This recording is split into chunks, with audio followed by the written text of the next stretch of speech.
Hey, it's great to be here with one of my favorite people in the movement is Lacy Bentley. And I met her years and years ago when I was just first getting started in helping kids reject pornography. Um, and so grateful that she could join us today. So Lacy, I know some of your story and you've been very helpful to us. I know you are helping women, coaching women and helping them to overcome compulsive, behaviors around pornography and sex. And so, this is a part of, we've for so long think that, we've thought that pornography was a male problem. We now know it's a human problem. And so please just kind of tell us what you do and kind of a quick, summary of your journey and why are you doing what you do? Okay.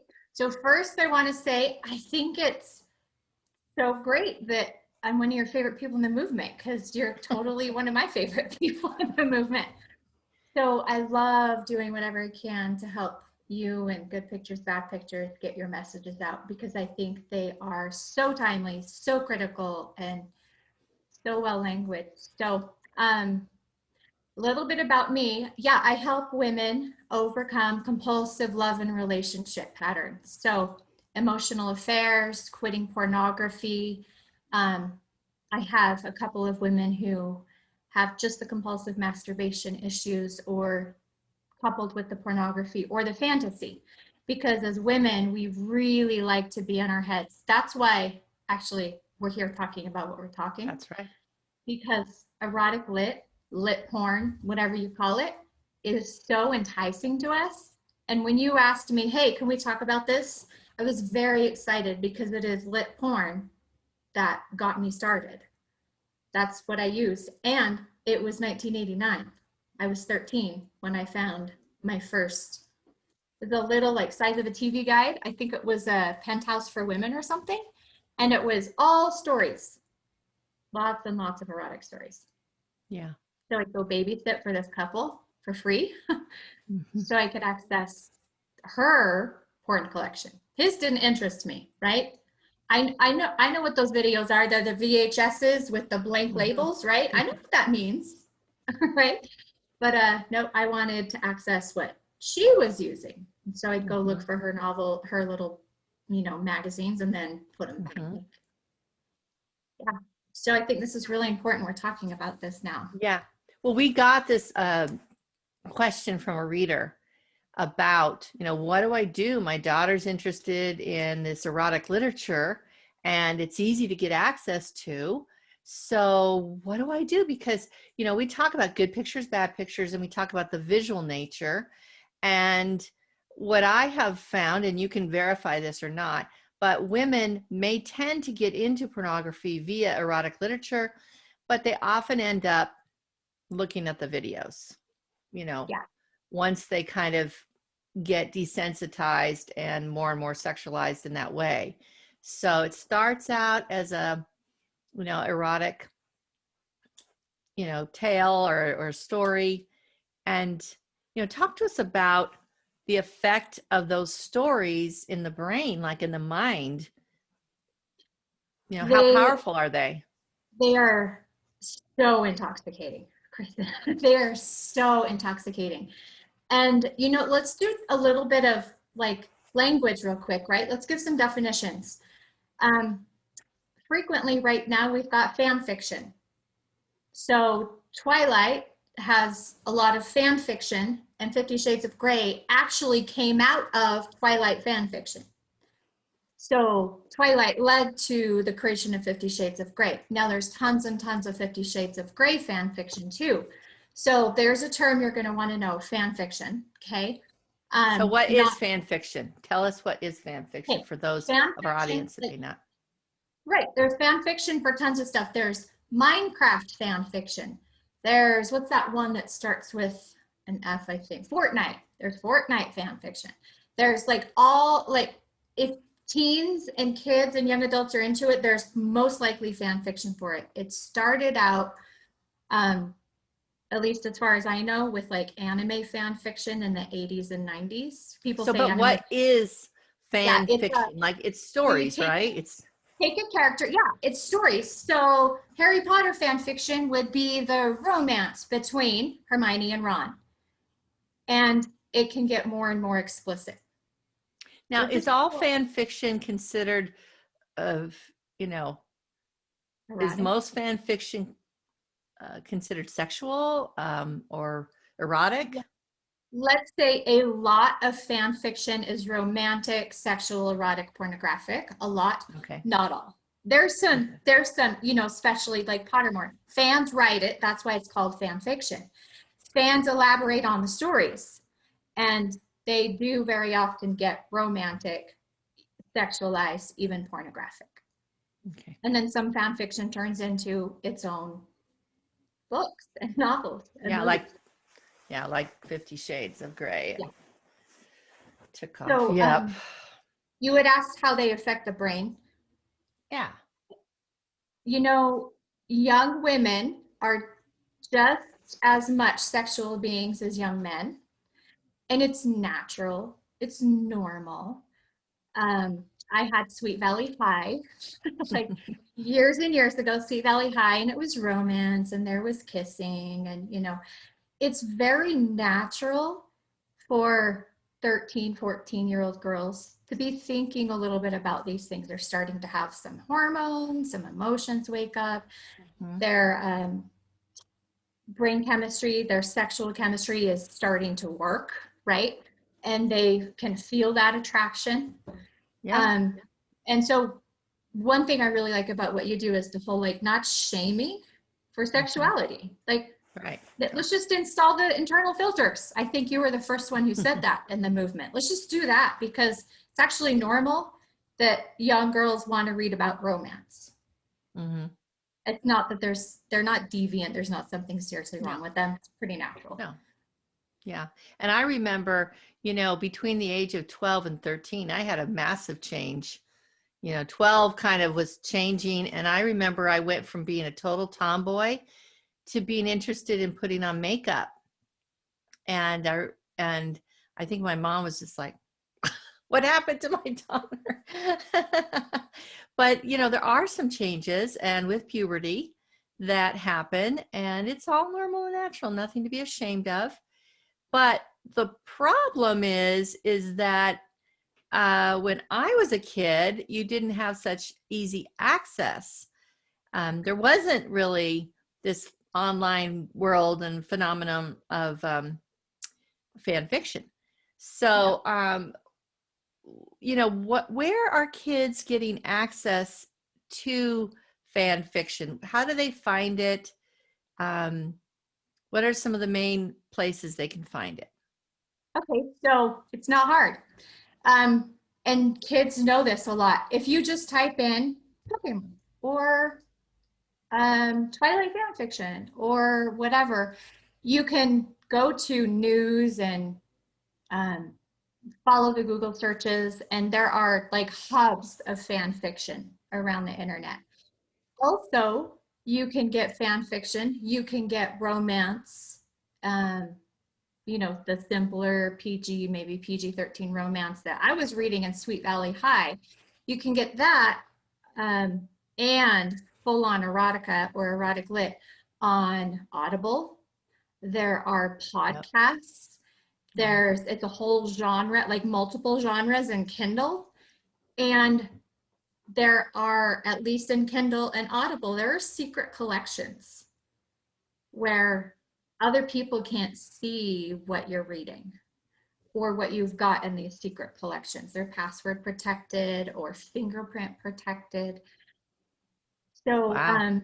How would you any, know that your daughter who's using a Kindle has these secret password protected collections?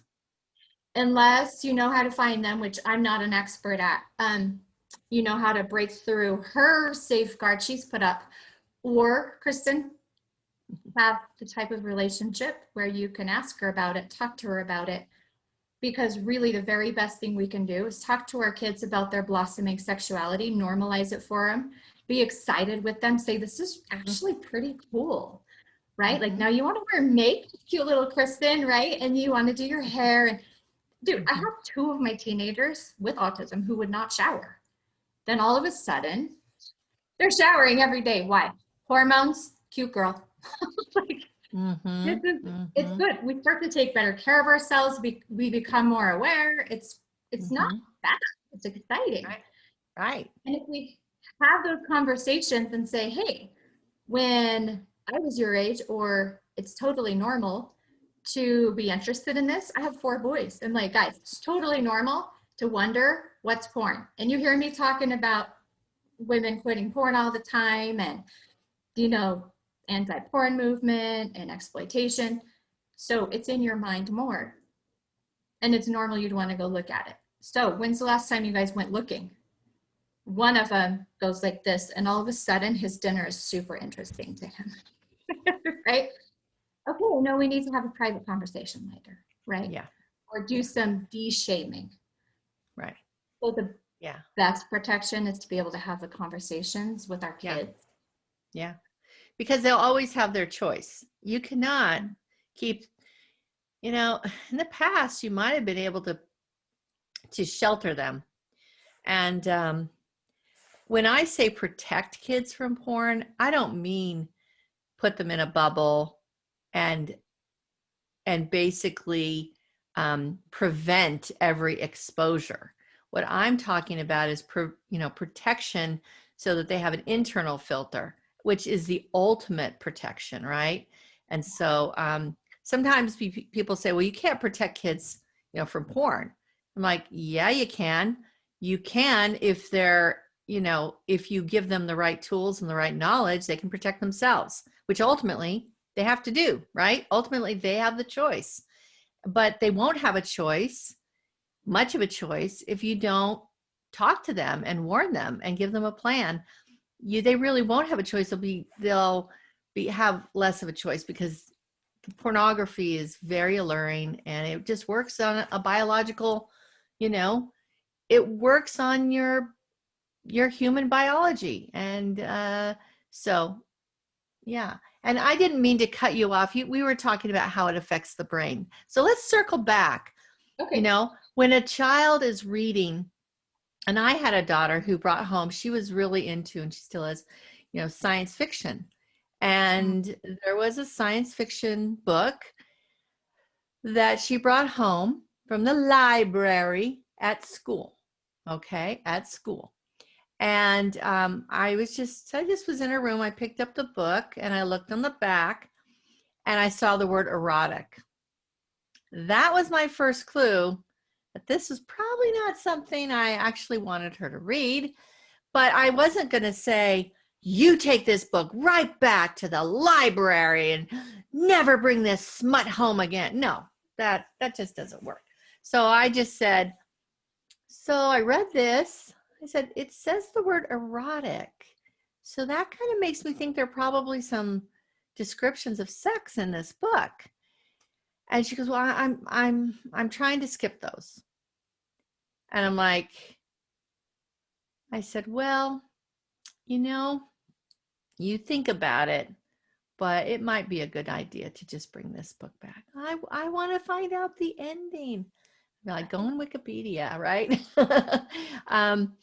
But ultimately she did. That's what she did. She brought it back and she just decided that it wasn't worth it. She'd find something else that was better. And so I was really proud of her because by that time, she's 15 or 16 and she needs to learn to make these decisions for herself. And that's, I was proud that she did. So tell me, but when you're reading, and I know you've said this before, you're watching anime or you're reading a book and the story turns quickly. So what does that do to the brain? How is that different from watching a video of pornography? Okay, so it's like this. I'm reading along and I'm like, oh, tingly. This is a good story. Oh, more tingly. oh, hello, full blown arousal, right? Like, um, these young girls, like, for a young woman whose sexuality is truly waking up and is maturing, she's going to get aroused at descriptions of sex, Yeah. right? Just like a young man is going to get aroused at a pretty girl. He can't Mm-hmm. control it, no matter how embarrassed he is. He's just going to be like, let me learn to stand differently or whatever, right? Mm-hmm. But Mm-hmm. for girls, it's such a private situation. Like nobody knows when we're aroused Right. unless we express it. Nobody can tell. There's Right. no signs or symptoms. But if a young woman is reading erotica, or let's say we're just watching some anime and two of the characters start to have a romantic moment. We're not even getting into sexuality. Or there's a romantic moment. Think about the rom-coms that we watch. Well, I don't anymore, but Yeah. haven't for a long time. But it does something to us. The language does something to us. The visuals, they elicit a response. As we play it out in our minds, we have this vision of these story characters in our minds, and let's not pretend she's not the heroine and this cute guy at school's not the hero, right? Mm-hmm. And whatever those young women are reading now is it's connecting in her brain. And if it's going into a lot of fantasy, and she visualizing this, pondering it, thinking about it, it's raising those neurochemicals, it's raising those bonding hormones, it's raising Mm-hmm. dopamine and serotonin, but it's just her and her thoughts, which Mm-hmm. then creates a deeper internal fantasy relationship. Now she sees this guy at school or walking down the street or something, and it's uncomfortable because in her mind, they're now intimate. She never even had a conversation with him. Mm-hmm. And so girls get trapped in these cycles, and now they're not even talking to the young men that they have a crush on or that they Mm-hmm. might want to date because Mm-hmm. they don't know how to rectify the dissonance in their brains. Mm. It doesn't match up. So they become avoidant and more isolated, which then does something to brain chemistry. So we go back to the novel to just unwind, feel better, relax, and here comes another romantic scene. And whoa, this one actually went full blown sexual. I'm just going to skim it until it's over and Mm-hmm. keep reading. And then that's how we start to get hooked. Yeah. So it's really, it creates pictures and videos in our own mind, which are just as powerful. Maybe even more. I don't know, because it's our fantasy. It's our little movie in our minds, right? And we get to play for The me, it part. was the cute seductress, right? That's who I Mm-hmm. wanted to be because I had so little power in my life. And my mother was a seductress. So why wouldn't I, like, that's what I Yeah. thought I Why was, wouldn't you? That's right. right. She It was gave you a in, script. right. And it was a flattering script and I was cute and I kind of knew that. So Mm-hmm. why not play it out? And it's dangerous. Yeah. And the thing is these girls, they don't understand where that road is leading.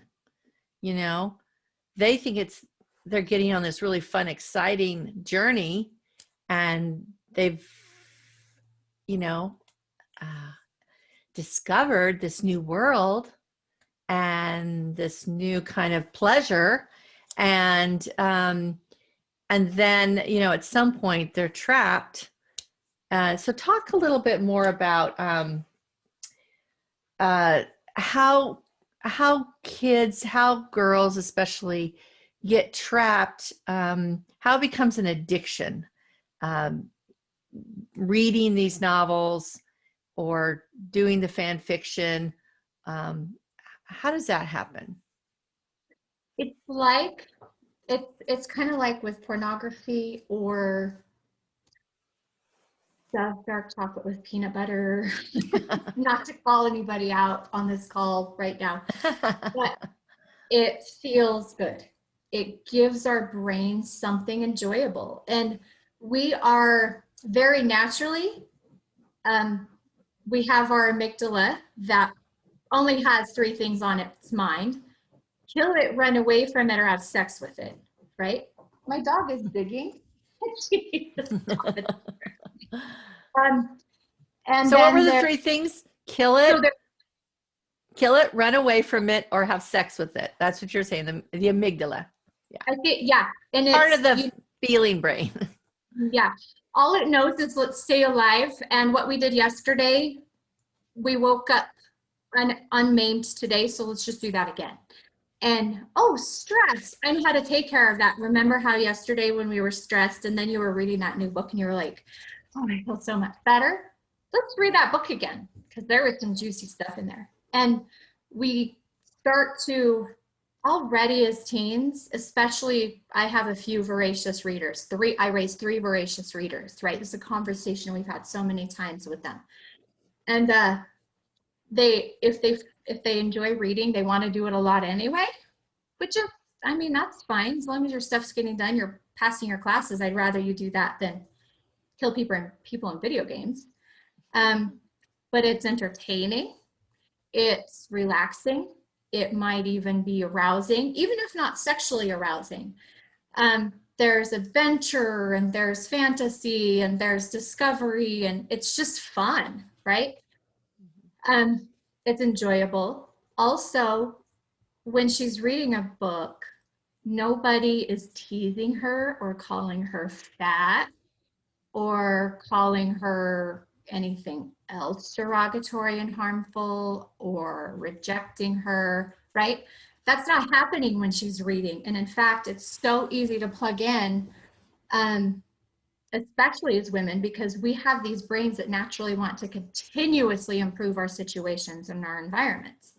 And when we don't channel that out here in the real world, it channels internally into fantasy and creating something that's not real. And we can get stuck in that place. Now, that's not to say every woman who's reading erotic novels or every young woman who is reading them, or fan fiction, or even writing her own, or even drawing anime characters, creating their stories. That's not to say every young woman will become addicted. In fact, a lot won't. But what messages are they getting about themselves and sexuality and their value and their right to say no and have it respected? And if it's not respected, their right to get someone else involved who has more authority to say, you don't get to force yourself on young women, right? Or in a lot of these stories, there's the mentor and young woman, and that's the danger actually of hentai, which is pornographic anime. And mind you, not all anime is pornographic, but a lot of it is at least romanticized, if not sexualized.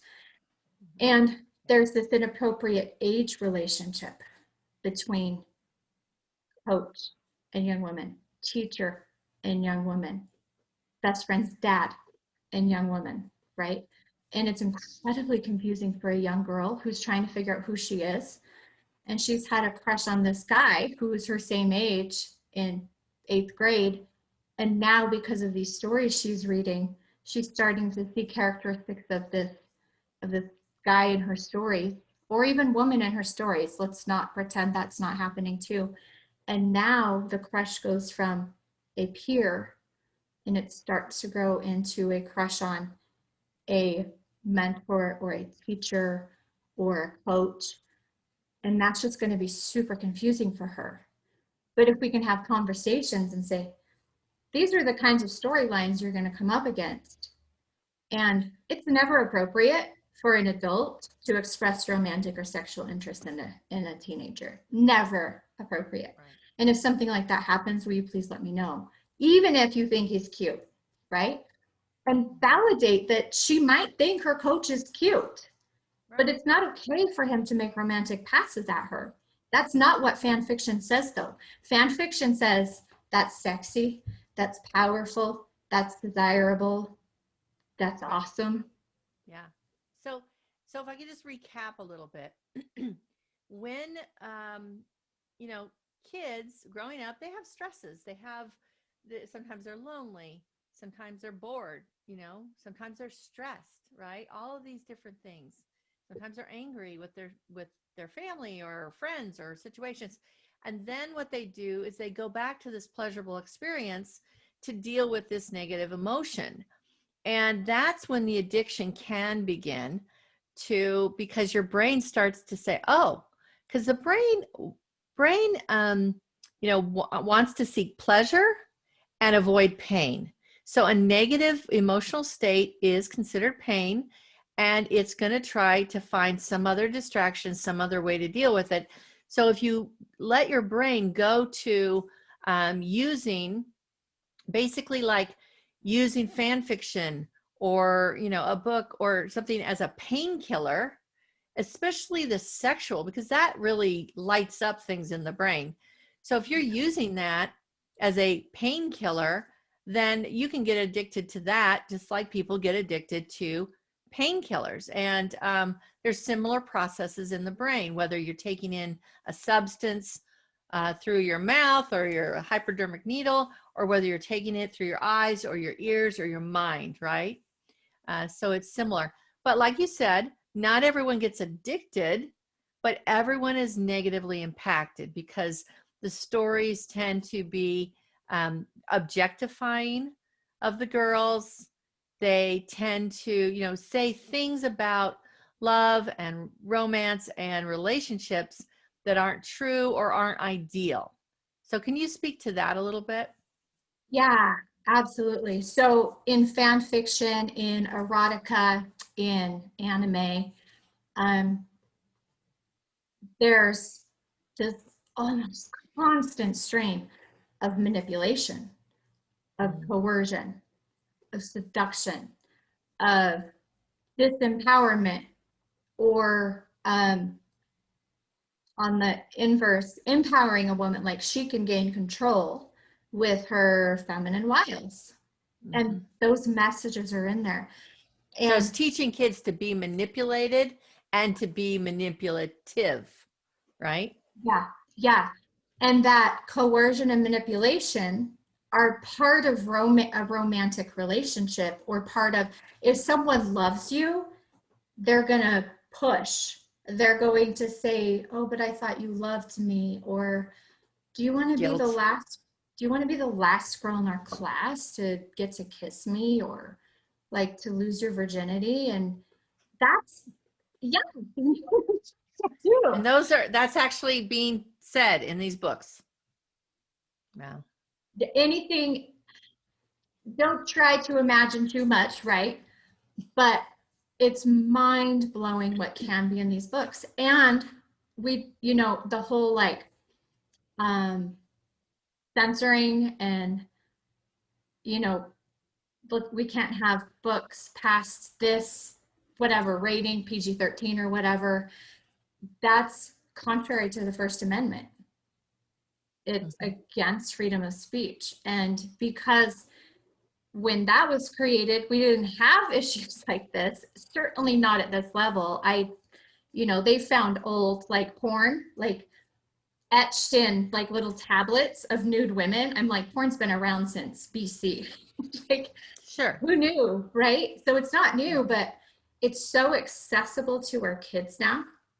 Yeah, it plays upon the brain in a completely different way. Looking at a naked figure on a tablet, or, instead of looking at full on video with color, high speed, of people having sex, or like you said, of stories where people have sex and the description of it, very,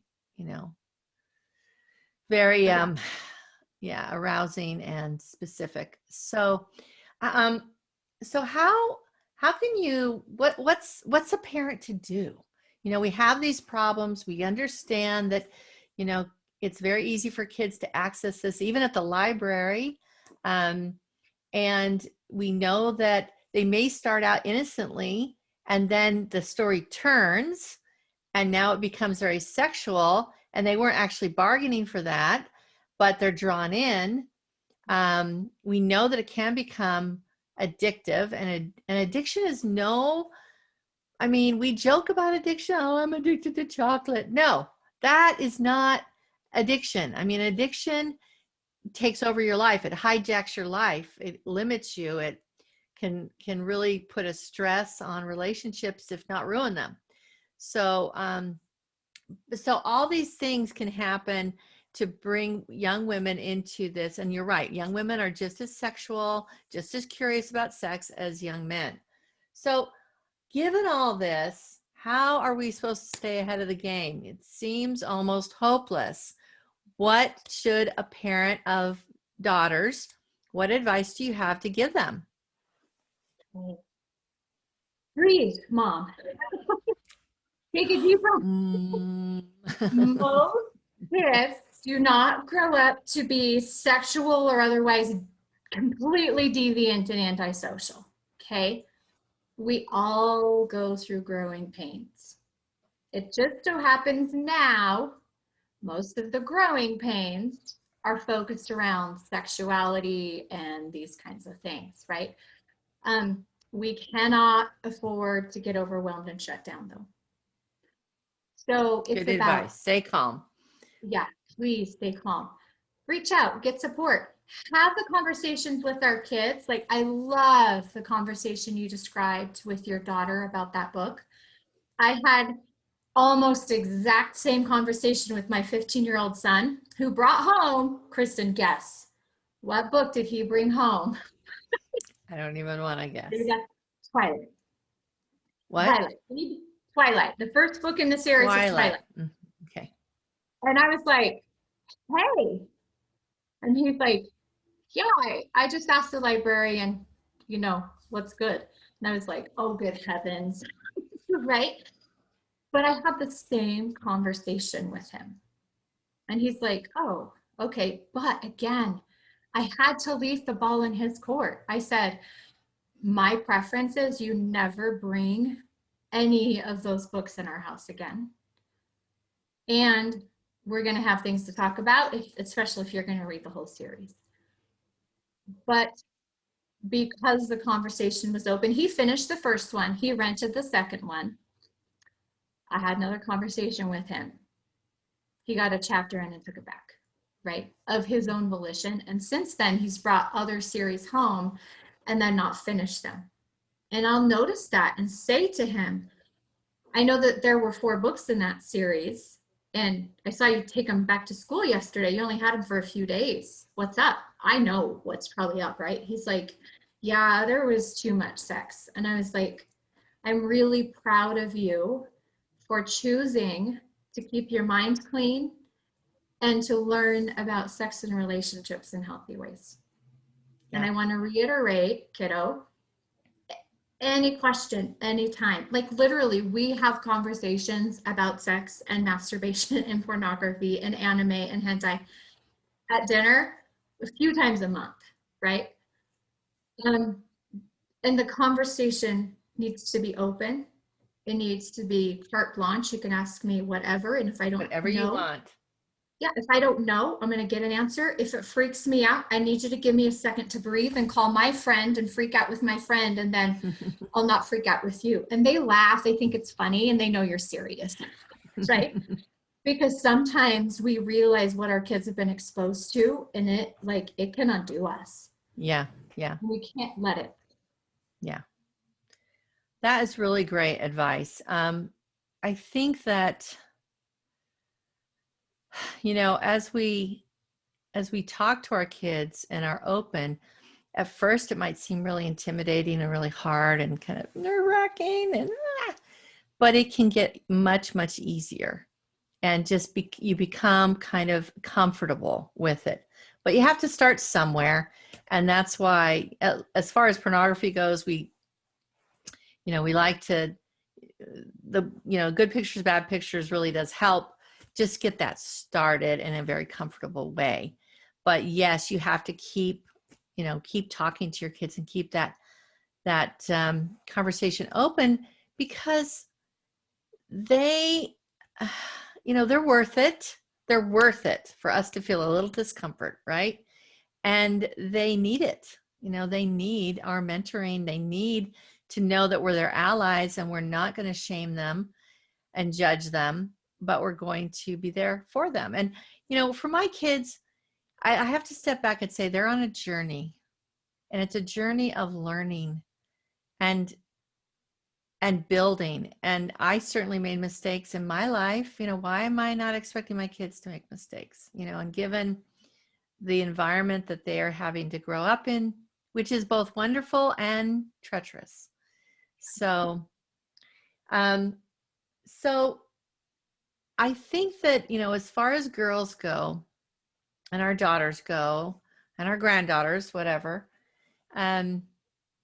just knowing that, like you said, celebrate with them as they get, mature and as they start to feel these feelings.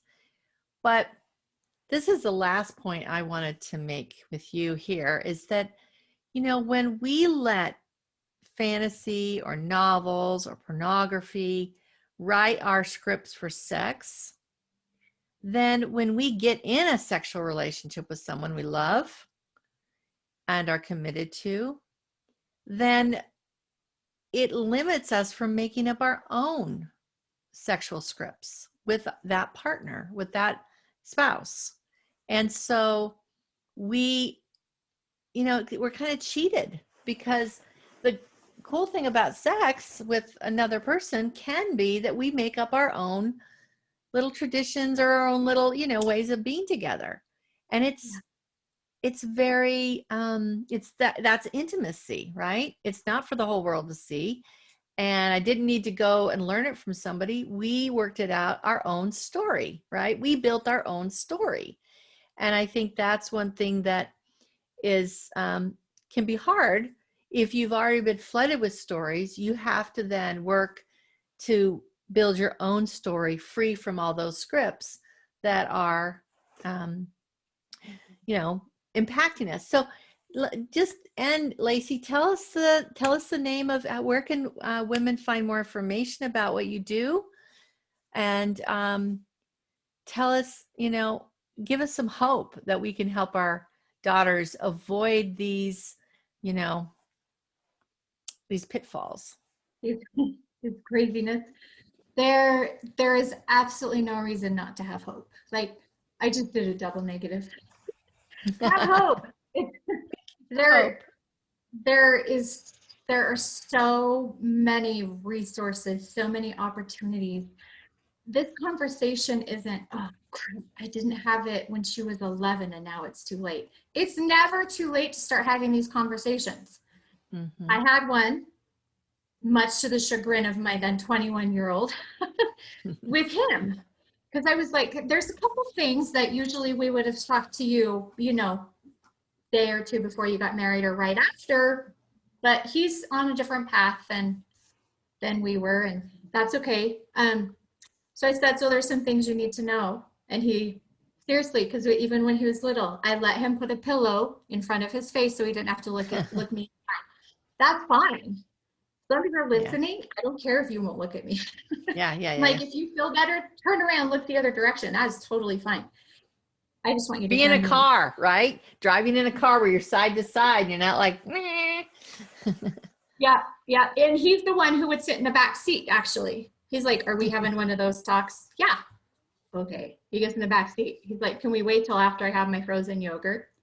Okay. Right.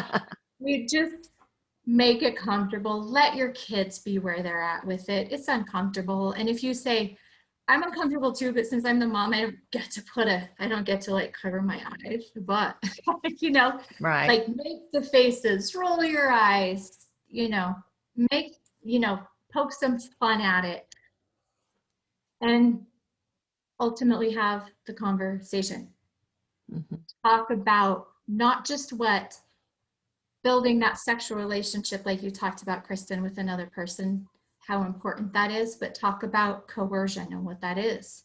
Especially with girls, talk about, they might someday be on a date with a guy that they really like, and there's a name for the tactic of trying to make her let him touch her in a way, or her trying to make him, because it can happen both ways.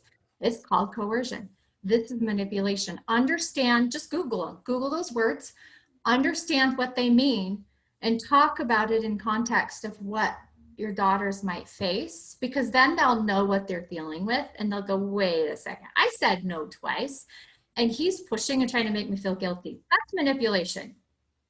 Yeah. I don't want to be in a relationship with a guy who manipulates me.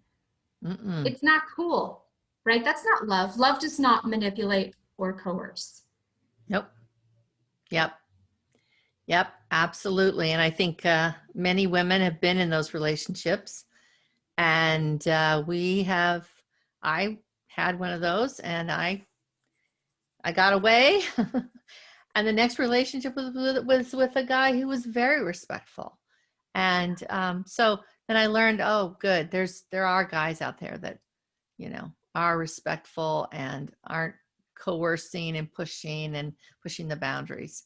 So And an important point I want to make just really quick, Kristen, is some of the guys have also been reading or watching or whatever, and they just don't know either. So we need to right. talk to our sons. Like our kids know what manipulation and coercion is, and they know while we'll help them cover an attorney and stuff, we're not going to protect them from if they coerce or manipulate. They get into trouble. Yeah. We love you. We're here for you. And you get to answer for that, period. You get to answer for that. So we need to teach our sons too, because a lot of these guys, especially the young men, especially 13, 14, 15, 16, they don't really know what healthy communication about these things looks like. Yeah. We have to model it. Yeah. Yeah. We have to model it by talking to them and teaching them. So many young men and young women, they're getting their information about sex from porn. And, if all that they're seeing is like choking and gagging and all these things, and they think because the porn actors, the porn performers look like they're enjoying that, or they're not being hurt, then they get the message like, oh, this is what we do. Okay. All right. I'm supposed to choke her. Like, no. That's attempted murder. No. Involuntary manslaughter. Yeah. Hello. But it's a common trope in pornography. So, and we could go on and on about all the lies and the manipulation in 50 Shades of Grey. Oh my gosh. So, these are things that are important to talk to our kids. I like to talk about it in the form of inoculation. We're inoculating them. We're giving them a little bit of information about what the bad stuff is out there so that they can basically develop an internal immunity. So they have refusal skills. So they know, oh, yeah, we talked about that, and they can see it, right? Otherwise, it kind of just goes in and, they're not actually seeing what's wrong with this. And so we need to have those discussions. But basically, just to wrap up, girls are sexual. They're curious. They enjoy, many of them will enjoy romance. But in these days, a lot of young adult fiction, YA fiction, is very sexual. I met a woman who wrote YA fiction, and there was romance in there, but her publisher really pushed her to make it more explicit. And she said, no, I'm not going to do that. And authors want to get published, but at some point they have to stand up and say, nope, not going to go there. And there's plenty of great, there's good literature. We just have to kind of keep an eye on it and keep abreast of, what our kids are reading, what they're consuming, right? The media they're consuming, all forms of media. So, yeah. All right. So where can people find out more about you, Lacy, and your work? Okay. You can find me at herrecoveryroadmap.com. You can get a download of my book there. Also, I'm on Facebook, author Lacy Bentley, Lacy, and on Facebook you can look for the Protected Hearts community. If you're a woman personally or have a 16, 17, 18, 19-year-old daughter, and you've been heavily impacted by pornography or the romantic fantasy or erotic fiction, erotic lit, Protected Hearts is a community on Facebook for you. That's why I created it. So I want to invite you in there. Do make sure to answer the questions, because I don't let people in who don't answer the questions. But also, there's tons of resources out there. There really, truly is no reason for us to feel like we can't combat this. We just need to realize pornography's in it for the long haul. These disgusting narratives are here for the long term, which means our conversations need to be long term. And that's okay. We can figure this out. And our kids are okay with us blundering along with them. It actually makes them more comfortable when we're like, I don't know what to say. I don't want to say that word out loud, right? But then we do it anyway, right? Get the whiteboard. There's a U in masturbate, by the way. I always misspell it. That's funny. So, That's funny. Yeah, I think that there's a lot of misinformation about that out there, and so important. Masturbation plus pornography of any kind is just going to it's like pouring lighter fluid on the fire, and when it comes to your brain and the dopamine that's produced and all that, it's it does make it more addicting for sure. So yeah, it does. Kids should know, kids deserve to know that too. They deserve to know that information. Many of them, and most of them don't. Yeah.